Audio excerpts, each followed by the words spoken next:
Second test is the bitterness test. Every man is going to be used and abused repeatedly throughout his life. If you are a man, you're gonna have people fail you, lie about you. They're gonna gut you at work. They're gonna dishonor you at home. Extended family are going to harass you. We live in a world where many men are just seething with bitterness because if you're a strong man, they say you're toxic. So then if you become a weak man, they say that you're too weak. Either way that you go, you're the tender guy or the tough guy. Either way, you're the criticized and opposed guy. Guys go through their whole life and they just collect a series of offenses and bitternesses. And let me just say, the culture we're in, it doesn't help at all.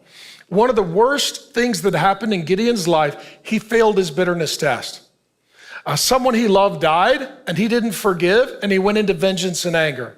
I'll read it to you. Here's his bitterness test. Gideon said, they were my brothers, guys who died in battle. And so he's processed this as murder, but the truth is, if you're at war as a soldier, that's not exactly a murder. The sons of my mother, and as the Lord lives, if you have saved them alive, I would not kill you. This is vengeance. He's now going to murder some guys. And hear me in this, he's a man of God. He's in Hebrews 11, kind of the heroes of the faith chapter. So he said to Jether, his firstborn, rise and kill them. Now he's putting his bitterness in his son. Your dad's bitter, you be bitter. Your dad's gonna do evil, you help him. But the young man did not draw a sword, for he was afraid because he was still a young man, a little boy.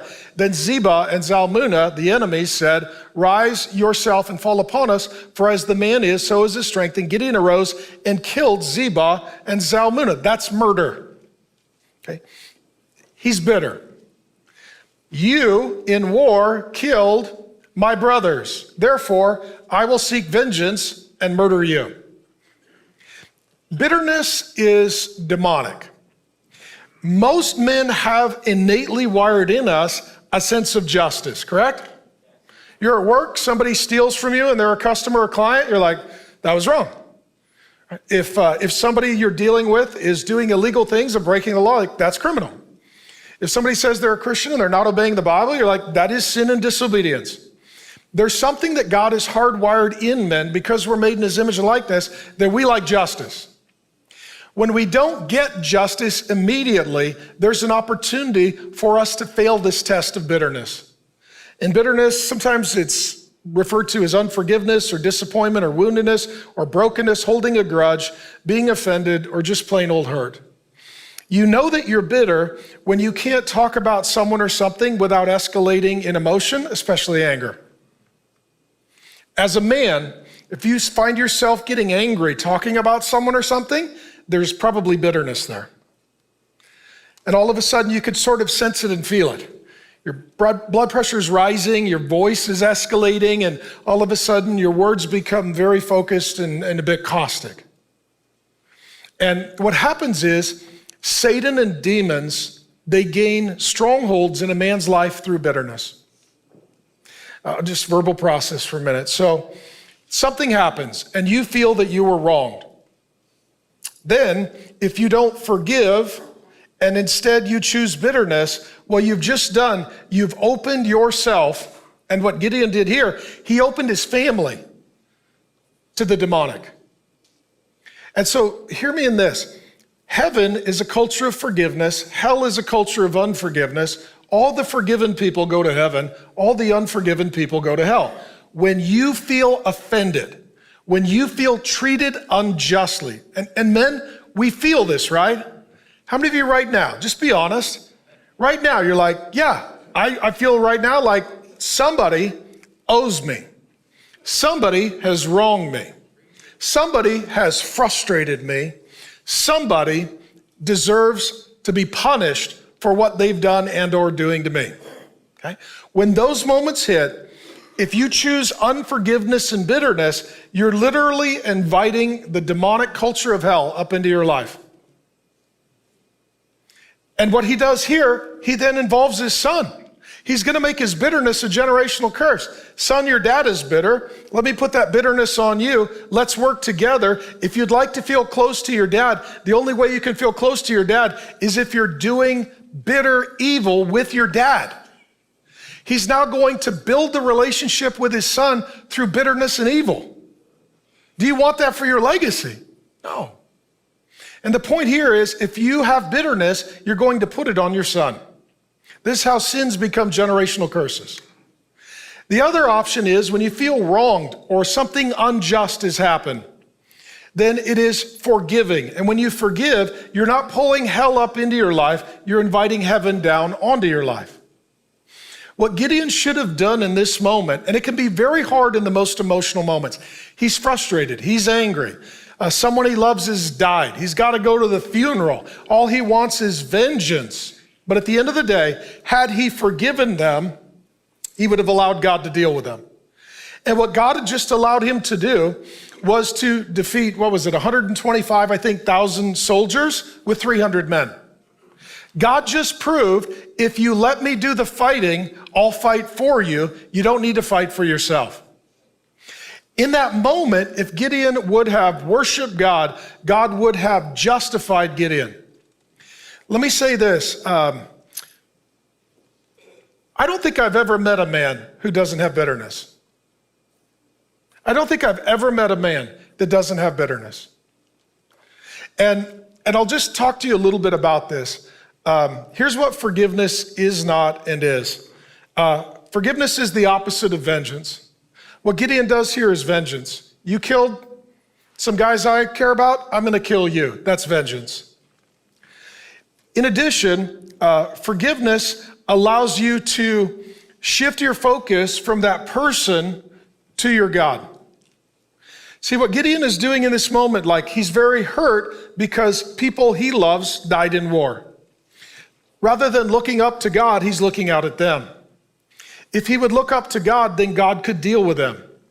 And if you're at a place in your life when you're almost obsessed with someone, your ex-wife who did you wrong, the girlfriend who cheated on you, the chick who dumped you, the boss who canned you, if you're thinking about them, if you're ruminating on them, if you are even on social media or practically trying to get information about them, you need to know that you have stopped fixing your eyes on Jesus. And all of a sudden, you have made them the center of your life. And a lot of your reality is going to be pursuing justice and vengeance for them rather than a relationship with him. You can't look up to him and look out at them. When you become bitter, you decide, I'm no longer looking up to him, I'm looking out at them. And this is where you'll see men just become very dark, very cold, very hardened. If you know a man who's been bitter for an extended period of time, he doesn't really see the Lord anymore. He only sees those who have hurt him or might hurt him. In addition, forgiveness, is it something, let me ask the seasoned guys, is forgiveness something you do once and then you move on? No. They came to Jesus and they asked him, like, Jesus, some guys say one time, some guys say 70. Those are the real nice guys. They're like, what's the number? He said, 70 times 7. Sometimes you forgive someone and then they do it again. Okay? 70 times 7. Sometimes you find out some things and you forgive them and then you find out there's more to the story. I was talking to a guy recently. He said, I found out my wife was committing adultery on me, ran off. He said, the longer it goes, the more I realize it wasn't a guy, it was a parade. You know what that is? 70 times 7. 70 times 7. And sometimes you forgive someone, but then the consequence of their behavior shows up later, and you got to forgive them at a deeper level. Right? All of a sudden, let me say it this way. This is always a verbal process sermon. But let's say you've got a bad dad who was violent, abusive, or absent, and you reach the point where you forgave him. Then when you become a dad and you're holding your kid, there's a whole nother level of forgiveness.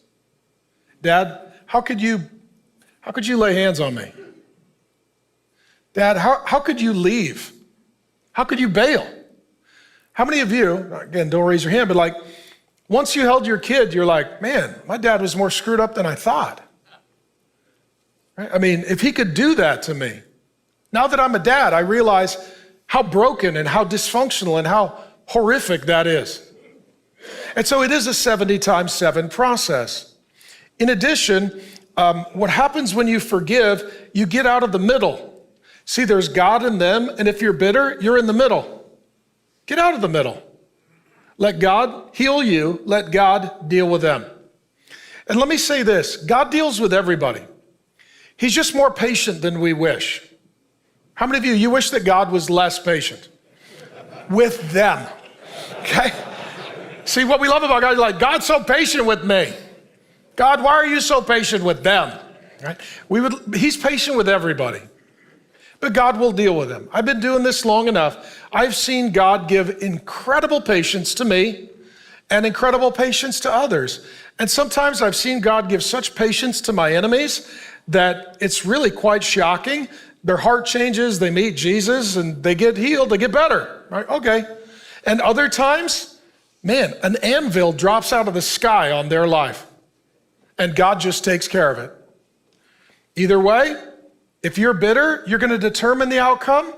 If you forgive and let God deal with them, I promise you this, the outcome will be something that you'll thank God for, because that will have been the will of God.